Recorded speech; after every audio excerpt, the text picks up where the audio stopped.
Assalamualaikum teman-teman. Hari ini kita akan membahas beriman kepada kitab-kitab Allah. Disimak baik-baik ya videonya. Allah Tuhan semesta alam telah menurunkan wahyu untuk para manusia melalui para rasul. Mengapa Allah menurunkan wahyu tersebut? Jawabannya karena untuk mengajak manusia beribadah hanya kepada Allah Subhanahu wa taala saja. Dengan beribadah kepada Allah Subhanahu wa taala saja, maka manusia akan hidup bahagia di dunia dan di akhirat. Sebagai orang yang beragama Islam, kita harus beriman kepada Allah dan juga beriman kepada kitab-kitab Allah. Karena beriman dengan kitab-kitab Allah merupakan salah satu dari rukun iman. Nah, ada yang tahu arti dari kitab Allah? Kitab Allah adalah kumpulan wahyu dari Allah yang Allah turunkan untuk kepada nabi dan para rasul. Terkadang disebut dengan kitab suci. Nah, di antara kitab-kitab suci yang Allah turunkan untuk manusia adalah sebagai berikut. Yang pertama, kitab Taurat. Kitab Taurat diturunkan kepada Nabi Musa alaihi salam. Yang kedua, kitab Zabur. Kitab Zabur diturunkan kepada Nabi Daud alaihi salam. Yang ketiga, kitab Injil diturunkan kepada Nabi Isa alaihi salam. Dan yang terakhir adalah kitab Al-Quran yang diturunkan kepada Nabi Muhammad sallallahu alaihi wasallam. Di antara kitab-kitab tersebut, kitab Al-Quran merupakan kitab paling terakhir yang Allah turunkan. Dan kitab Al-Quran adalah kitab yang paling sempurna dari kitab-kitab sebelumnya.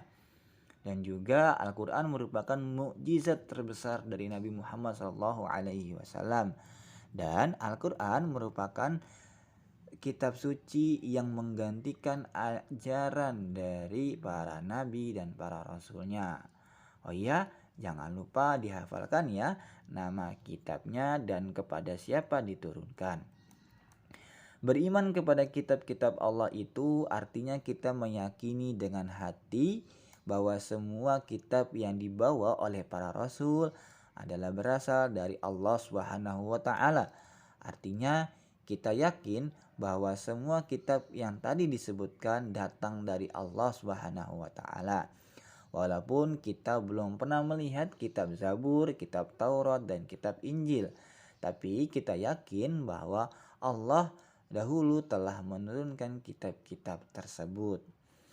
Nah, bagaimana ya cara untuk beriman kepada kitab-kitab Allah? Karena kita belum pernah melihat kitab tersebut atau bahkan membacanya.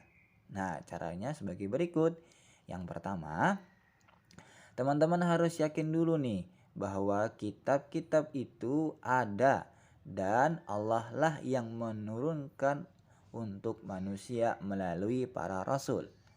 Yang kedua, teman-teman juga harus percaya terhadap semua nama-nama dari kitab-kitab Allah. Pak, kita tahu dari mana nama-nama kitab tersebut? Jawabannya dari mana? Dari Al-Quran. Kenapa? Karena Allah Subhanahu wa taala sudah jelaskan di dalam Al-Quran. Yang ketiga, karena Al-Quran merupakan kitab suci terakhir dan yang paling sempurna dari kitab-kitab sebelumnya, maka kita harus meyakini dan membenarkan semua ajaran yang ada di dalam Al-Quran. Yang keempat, setelah kita meyakini dan membaca kitab suci Al-Quran, maka selanjutnya kita harus mengamalkan kandungan atau isi dari Al-Quran tersebut.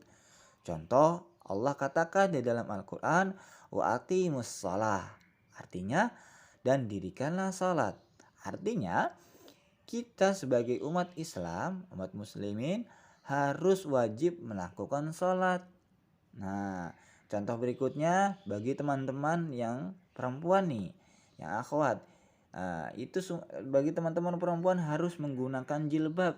Nah, perintah menggunakan jilbab itu bukan dari perkataan bapak atau perkataan dari orang lain, merupakan perkataan dari Allah yang ada di Al-Quran. Nah, jadi teman-teman harus mengerjakannya. Jadi kalau teman-teman yang perempuan ini tidak menutup aurat di depan orang yang bukan mahram, maka bisa jadi Allah akan marah terhadap teman-teman. Jadi Mulai sekarang teman-teman harus sering-sering membaca Al-Qur'an ya. Oke, kita cukupkan sampai sini ya teman-teman ya. Kita tutup dengan subhanakallahumma wa bihamdika asyhadu an la ilaha illa anta astaghfiruka wa atubu ilaik. Assalamualaikum warahmatullahi wabarakatuh.